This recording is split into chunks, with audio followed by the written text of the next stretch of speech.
rather talk about, like what we do at Rapstation. We got 12 station channels. Station called She Radio. This plays all females and all women, and there's more women doing more hip hop than ever. We got Hip Hop Guides, which is classic artists with new songs.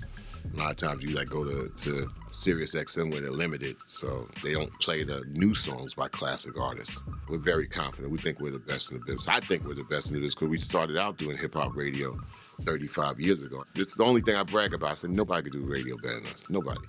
Not hip hop radio. Nobody. Visual aspects we'll pick up on and join the crowd and see how that could work for us. But as far as the audio aspect of radio arrangement, nobody. We also kind of lead the digital world as far as distribution into all those fields because I helped set up TuneCore in the Orchard 2004, TuneCore 2007. So that main stage before they got bought up by the big galoots, so to speak. And we have SpitDigital.com since 2011, so we set people up, a lot of independents. We try to tell them to be your own label. So those are the things I brag about. And I try to be humble enough to tell people, although you hit me up and I follow 60,000 people on Twitter, which is my only social media, because I'm over 50 years old. I tell people, when you're over 50, do one sock med. My assistant and my daughters, they run all that other stuff. I'm not on Facebook. I just do Twitter. I follow 60,000 people, so I make it seem like I'm approachable, which I am. But when cats come at me like, yo, man, how much you charge for a 16? I'm like,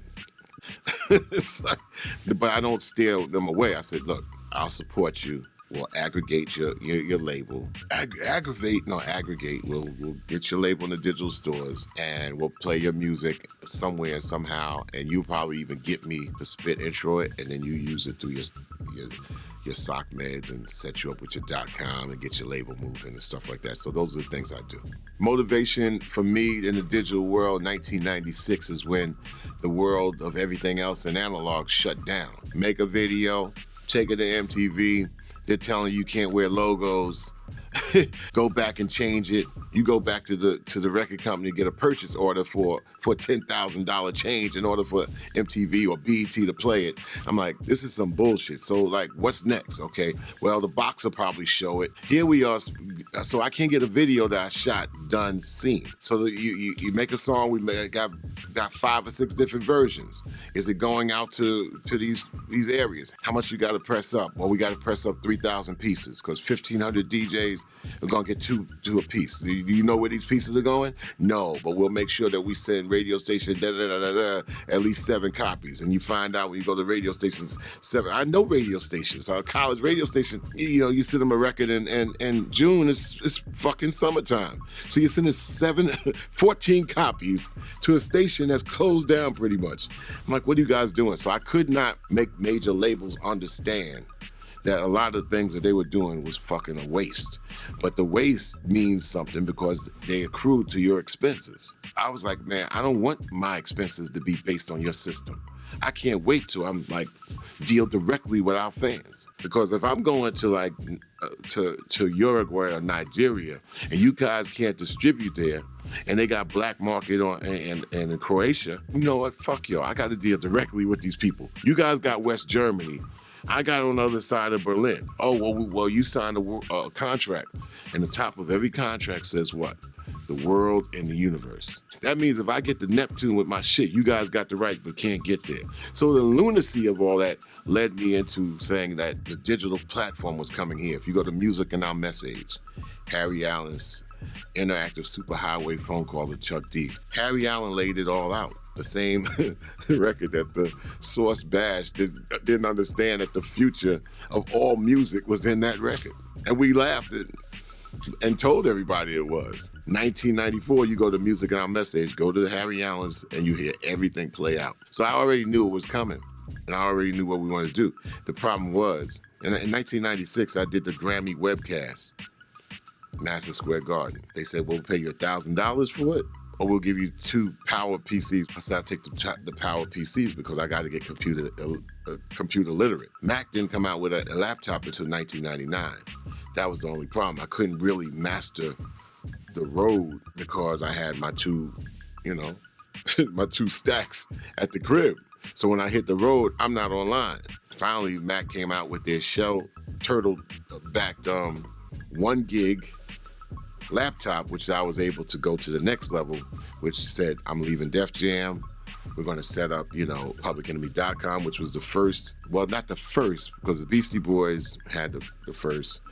88 Hip Hop had their TV station, but the first artist website, and then Hieroglyphics came later, but the first artist website that went directly person to person, peer to peer, was publicenemy.com in 98 during the Smoking Grooves tour. I had my laptop. I was able to be a little mobile now, so I had to wait 2 years for it. Being ahead of the curve and being behind the curve is the same damn thing.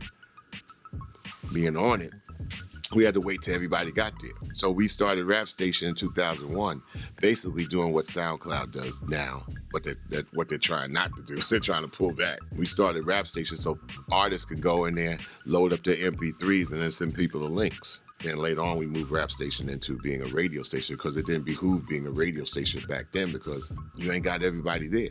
It was only until the turn of the gadgets. When you had smartphones in 2008, then pads, then you had sock meds going to the next level, post MySpace. Then that allowed us to go back into Rapstation with the original idea that we had 14 years before. 14 years before, said I want to have our own direct connects radio stations in 1994. It's like, yeah, great, come up with the technology. There's nobody on the fucking other end.